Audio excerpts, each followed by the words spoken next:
ಸಾಮಾಜಿಕ ಹೋರಾಟಗಾರರು, ನ್ಯಾಯಕ್ಕಾಗಿ ಯಾವಾಗಲೂ ಹೋರಾಟ ಮಾಡ್ತೀರಾ, ಎಲ್ಲಿ ತಪ್ಪಾಗಿರುತ್ತೆ ಅದನ್ನ ಖಂಡಿಸ್ತೀರಾ. ಸೊ ಇವಾಗ ಹೆಣ್ಣುಮಕ್ಕಳ ಪರ ಚಿತ್ರರಂಗದಲ್ಲಿ ಆಗ್ತಿರುವಂಥ ಅನ್ಯಾಯದ ಪರ ಧ್ವನಿ ಎತ್ತಿದ್ದೀರಾ. ಅದರ ಜೊತೆಗೆ ಚಿತ್ರರಂಗದಿಂದ ಆಗಿರುವಂಥ ಒಂದು ಘಟನೆ ನಿಮಗೂ ಕೂಡ ಗೊತ್ತು. ನಟ ದರ್ಶನ್ ಅವರ ವಿಚಾರವಾಗಿ ಒಂದು ಕೊಲೆ ಆರೋಪದಲ್ಲಿ ಒಳಗೋಗಿದ್ರು. ಇತ್ತೀಚೆಗೆ ನಿನ್ನೆ ಕೂಡ ಒಂದು ಚಾರ್ಜ್ ಶೀಟ್ ಕೂಡ ಫೈಲ್ ಆಗಿತ್ತು. ಒಂದು ಫೋಟೋ ಕೂಡ ಸಿಕ್ಕಿದೆ. ಆ ಫೋಟೋ ಏನು ಅಂತಂದರೆ ನೋಡ್ಬೋದು ನಾವಿಲ್ಲಿ ಸರ್. ಅಂದರೆ ಆತನ ರೇಣುಕಾ ಸ್ವಾಮಿ ಈತ ಎಷ್ಟು ಕ್ರೂರವಾಗಿ ಆತನಿಗೆ ಹಲ್ಲೆ ಮಾಡಿದ್ದಾರೆ ಅನ್ನುವಂಥದ್ದಕ್ಕೆ ಇದು ಸಾಕ್ಷಿ. ಈ ಥರದ ಕ್ರೂರತನಕ್ಕೆ ಏನು ಹೇಳ್ತೀರಿ?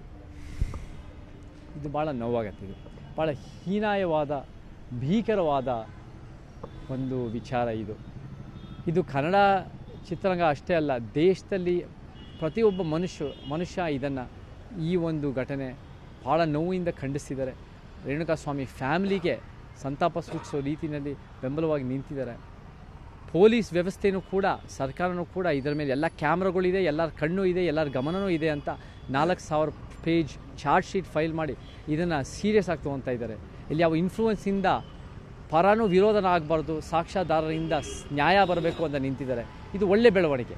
ಆದರೆ ಪೊಲೀಸ್ ವ್ಯವಸ್ಥೆ ಈ ಎಲ್ಲ ಕ್ಯಾಮ್ರಾಗಳಿದ್ದಾಗ ಒಂದು ರೀತಿ ಒಂದು ಪ್ರಾಮಾಣಿಕವಾಗಿ ನಡ್ಕೊಳ್ಳೋದಷ್ಟೇ ಅಲ್ಲ, ಪೊಲೀಸ್ ವ್ಯವಸ್ಥೆ ಎಲ್ಲ ಒಂದು ಬಡವರು, ಶೋಷಿತರು, ತಳ ಸಮುದಾಯಗಳು, ಮುಸಲ್ಮಾನರು ಯಾರ್ಯಾರ ಮೇಲೆ ಒಂದು ದಾಳಿ ಆದಾಗಲೂ ಕೂಡ ಅಥವಾ ದಾಳಿ ಮಾಡಿದ್ರೆ ಇವ್ರು ಬಂದ್ಬಿಟ್ಟು ಅದನ್ನು ನುಗ್ಗಿ ದಾಳಿ ಮಾಡೋದಕ್ಕಿಂತ, ಕಾನೂನು ಅವ್ರ ಕೈಗೆ ಎತ್ಕೊಳ್ಳೋಕ್ಕಿಂತ ಇವರು ಒಂದು ಪ್ರೋಟೋಕಾಲನ್ನು ಫಾಲೋ ಮಾಡಿ ಇವರನ್ನು ಒಂದು ನಮ್ಮೆಲ್ಲ ಕಾನೂನಲ್ಲಿ ಎಲ್ಲ ಪ್ರೋಟೋಕಾಲ್ ಇದೆ, ಅದು ಬಿಟ್ಟು ವಯಲೇಷನ್ಸ್ ಮಾಡಿ ಇದು ಪೊಲೀಸ್ ಸ್ಟೇಟ್ ಆಗಬಾರ್ದು.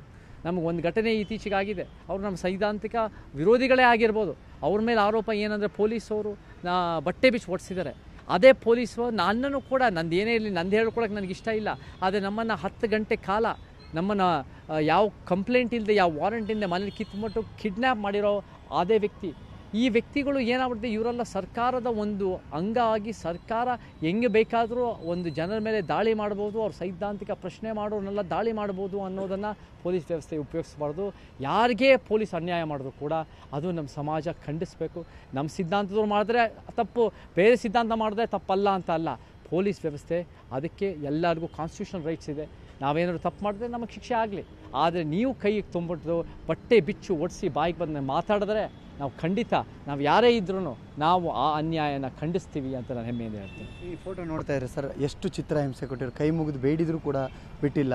ತುಂಬ ಕ್ರೂರವಾಗಿ ಹಿಂಸೆ ಕೊಟ್ಟು ಕೊಂದಿದ್ದಾರೆ ಅನ್ನುವಂಥದ್ದಕ್ಕೆ, ಆ ಕ್ರೂರತೆಗೆ ಇದೊಂದು ಕೈಗನ್ನಡಿ ಅನ್ಬೋದು ಸರ್. ಈ ಕ್ರೂರತೆ, ಇಷ್ಟು ಕ್ರೌರ್ಯ ಬೇಕಿತ್ತಾ? ರೇಣುಕಾ ಸ್ವಾಮಿಯ ಮೇಲೆ ಈ ಕ್ರೌರ್ಯ ಬೇಕಿತ್ತಾ? ಇದನ್ನು ಈ ಥರ ಕ್ರೌರ್ಯದಿಂದ ಸಾಯಿಸೋದನ್ನು ಯಾವ ಮನುಷ್ಯನೂ ಕೂಡ ಭಾರತದಲ್ಲಿ ಇದು ಒಳ್ಳೆಯದು, ಇದು ಸತ್ಯ ಅಂತ ಹೇಳೋರಲ್ಲ. ದರ್ಶನ್ ಅವ್ರ ಅಭಿಮಾನಿಗಳು ಕೂಡ ಯಾವತ್ತೂ ಒಂದು ರೀತಿ ಇದನ್ನು ಒಪ್ಕೊಳ್ಳೋರು ಅಥವಾ ಇದನ್ನು ಸರಿ ಅಂತ ಹೇಳೋರು ಕೂಡ ಅಲ್ಲ. ನಮಗೆ ಇದು ಏನಾಗಿದೆಯೋ ಸತ್ಯ ಆಚೆ ಬರಬೇಕು, ನ್ಯಾಯ ಬರಬೇಕು, ನಮಗೆ ತಪ್ಪಿತಸ್ಥರಿಗೆ ಶಿಕ್ಷೆ ಆಗಬೇಕು. ಮತ್ತು ಆ ವ್ಯಕ್ತಿನ ರೇಣುಕಾಸ್ವಾಮಿ ವಾಪಸ್ ಕರ್ಕೊಂಡು ಬರೋಕ್ಕಾಗದಿದ್ರು ಅವರ ನೆನಪಲ್ಲಿ ನಮಗೆ ಯಾವುದೇ ಕಾರಣಕ್ಕೂ ಈ ಥರ ಹೀನಾಯವಾಗಿ ಭೀಕರವಾಗಿ ಸಾಯಿಸೋರಿಗೆ ಯಾರೇ ಮಾಡಿದ್ರು, ದಂಡಗಳಾಗಿರ್ಬೋದು, ಭೂಮಾಫಿಯಾಗಳಾಗಿರ್ಬೋದು, ಯಾರೇ ಇರ್ಬೋದು, ಈ ವಿಚಾರ ಅವ್ರ ಮೇಲೆ ಗಟ್ಟಿಯಾದ ಕಾನೂನು ಕ್ರಮ ತಗೋಬೇಕು ಅಂತ ಇದು ಒಂದು ನಮಗೆ ರೇಣುಕಾಸ್ವಾಮಿ ಮರಿದೆ ಅವರಿಂದ ಒಂದು ಬದಲಾವಣೆ ಆಗಲಿ ನಮ್ಮ ಕಾನೂನು ವ್ಯವಸ್ಥೆಯಲ್ಲಿ, ನಮ್ಮ ಪೊಲೀಸ್ ವ್ಯವಸ್ಥೆಯಲ್ಲಿ, ನಮ್ಮ ನ್ಯಾಯದ ವ್ಯವಸ್ಥೆ ಅಂತ ನಾನು ಹಾರೈಸ್ತೀನಿ. ಧನ್ಯವಾದಗಳು ಸರ್, ಒಂದಷ್ಟು ವಿಚಾರಗಳನ್ನ ನ್ಯೂಸ್ 18 ಜೊತೆ ಹಂಚ್ಕೊಂಡಿದ್ದಕ್ಕೆ. Thank you sir. ಇದಿಷ್ಟು ನಟ ಚೇತನ್ ಅವರ ಮಾತುಗಳಾಗಿತ್ತು. ಕ್ಯಾಮ್ರಾ ಪರ್ಸನ್ ಯೋಗೀಶ್ವರಲು ಜೊತೆ ಸತೀಶ್ ಕನಕಪುರ, ನ್ಯೂಸ್ 18 ಬೆಂಗಳೂರು.